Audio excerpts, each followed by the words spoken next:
संबंध की आधारशिला देह है, और ऐसी आधारशिला शास्त्र ऋषि मुनि ये सब हमें प्रश्न करते हैं कि आप प्रेम का, भक्ति का, विश्वास का दिव्य मंदिर इमारत बनाना चाह रहे, पर नींव अगर आपकी कमजोर है तो क्या वो मकान टिक पाएगा? आप रिश्ते बना रहे हैं, नए नए रिश्ते बना रहे हैं, पर जो सबसे पुरातन रिश्तेदार है, जन्म जन्मांतर का रिश्तेदार है, उसको तो भूल गए। यही एक आत्मा, परमात्मा के ही तो हम सभी अंश है कि नहीं?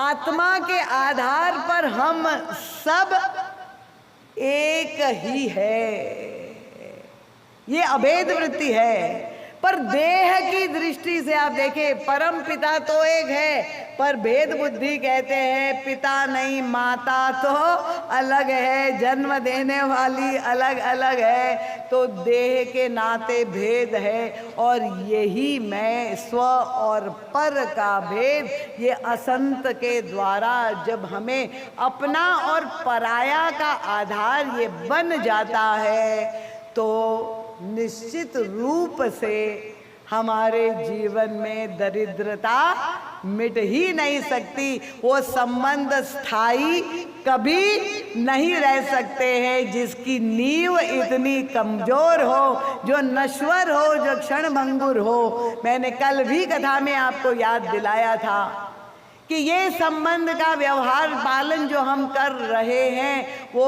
देह के आधार पर, ये तो इसी जन्म के संबंधी है, और जन्म जन्मांतर का जो संबंधी है, चिर पुरातन संबंधी है, उसको तो हम भूल गए हैं। और इसीलिए हमारे जीवन में ये जो दरिद्रता है, अज्ञानता वश ये भेद बुद्धि है, ये सारे दुखों का कारण है। और महारानी कैकेयी ग्रस्त हो गई, और जो मंत्र उन्होंने पढ़ाया, अब संत क्या भेद नहीं मानते क्या? प्रश्न ये भी है, असंत भेद बताते तो संत भेद नहीं मानते? उनका संत भी भेद मानते हैं, पर उनका दृष्टिकोण क्या है? अपना अपना होता है और पराया पराया होता है, ये सत्य है। पर अपनत्व का केंद्र कौन है? उनका अपना अगर कोई है तो एकमात्र ईश्वर ही अपना है, बाकी सब पराए। वो भी भेद मानता है, पर अपनत्व का आधार वही ईश्वर है। तो आत्मा के नाते, पर हम अनात्म देह के नाते स्व और पर, अपना और पराया, ये भेद बुद्धि जो अविद्या के कारण ग्रस्त है, और उसी के कारण हमारे जीवन में इतना दुख, इतना कष्ट है। तो कथा भी सुना दी महारानी कैकेयी इतनी विपरीत, और तब जब वो चुप्पी साधी, ये भी उन्होंने एक मंत्र फूंक दिया था उनके कान में, मंथरा ने, कि जब महाराज दशरथ आएंगे, वो मनोविज्ञान की इतनी बड़ी पंडित थी, दशरथ जी का भी मनोविज्ञान जानती थी, ऐसे नहीं खाली महारानी कैकेयी, कि महाराज दशरथ इतने बड़े धर्मात्मा हैं, इतने बड़े सत्यनिष्ठ है। ये उन्होंने कहा भी महारानी कैकेयी के सामने, रघुकुल रीति सदा चली आई, प्राण जाए पर वचन न जाए। जैसे ही मंथरा ने उनको कहा कि तुम ये कहो कि तुम्हारे पुत्र भरत को राज्य मिलना चाहिए, महारानी कैकेयी तुरंत उनके सामने कहे कि बिल्कुल ठीक है मंथरा, मैं अभी महाराज को जाके याद दिला देती हूँ, मेरे विवाह के समय पिताजी को वचन दिया हुआ है, उसको पूर्ण करो, भरत को राज्य दो, राम का राज तिलक नहीं। पर ये गुरु, कोटि कुटिल मणि गुरु, देखिए मंथरा वेद बुद्धि क्या शिक्षा दे रही, उनका कदापि नहीं। वो जानती थी कि महाराज दशरथ के सामने अगर महारानी कैकेयी ने ये वचन याद दिलाया होता तो वो तो परम प्रसन्नता से तत्काल उस समय भरत जी का राज तिलक कर देते और घोषणा भी कर देते। और किसी माँ के मन में अपनी ममत्व के कारण अपने पुत्र का हित वो चाहना कोई गलत बात तो नहीं है। भरत को राज्य मिले, महाराज दशरथ भी देते, महारानी कैकेयी की इच्छा है, वचन दिया है, सत्य का पालन हो गया। पर असंत किस सीमा तक कष्ट देना चाहता है? उसने कहा महारानी गलती से ये वचन नहीं याद दिलाना। भरत को राज्य नहीं, उनका अपने पुत्र को तो राज मिले वो ठीक है, पर जब तक सौत के पुत्र को कष्ट ना मिले, उसको वनवास ना मिले, उसको बन बन भटकना ना पड़े, तब तक आनंद अधूरा है। दो वचन मांगना, एक वचन नहीं। मेरे लिए सुख और दूसरे के लिए दुख। जब तक सौत को कष्ट इतना ना दे दे, ये जो लोभ से ग्रस्त भेद बुद्धि है, ऐसा पाठ पढ़ाया।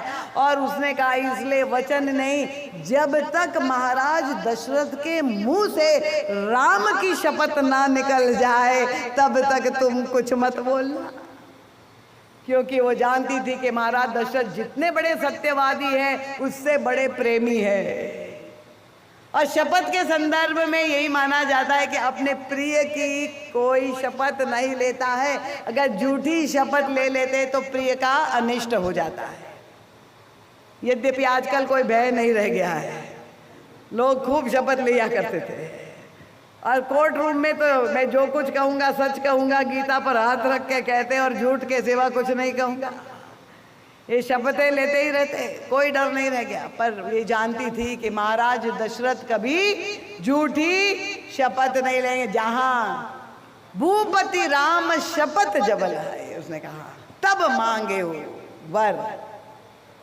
उस समय तुम एक बार राम की शपथ निकल जाए उनके मुंह से, और वही संजोग से महाराज दशरथ ने जो वचन लेते हुए जब राम की शपथ ले ली, महारानी कैकेयी बड़ी प्रसन्न हो गई। तो ये कुसंग का प्रभाव महारानी कैकेयी स्व और पर की वृत्ति से ग्रस्त हो गई। और ये भेद बुद्धि कितनी खतरनाक हो सकती है कि उसमें ईश्वर भी पराया लगने लगता है। ईश्वर को देश निकाला दे दिया गया, जीवन से निकाल दिया गया। क्या अनर्थ हुआ? महाराज दशरथ की मृत्यु हो गई, सारी रानियां विधवा हो गई, हुई, प्रजा अनाथ हो गई। इतना बड़ा अयोध्या स्मशान जैसी क्लांत वातावरण हो गया। एक असंत का प्रभाव भगवान भी नहीं रोक पाए। और तब उसका समाधान क्या? इतनी बड़ी दरिद्रता। ये महारानी कैकेयी जो ग्रस्त हो गई, मंथरा की दरिद्रता, ये जो संक्रमण के द्वारा, और उसकी भीषण विभीषिका का समाधान किसने दिया? श्री राम किंकर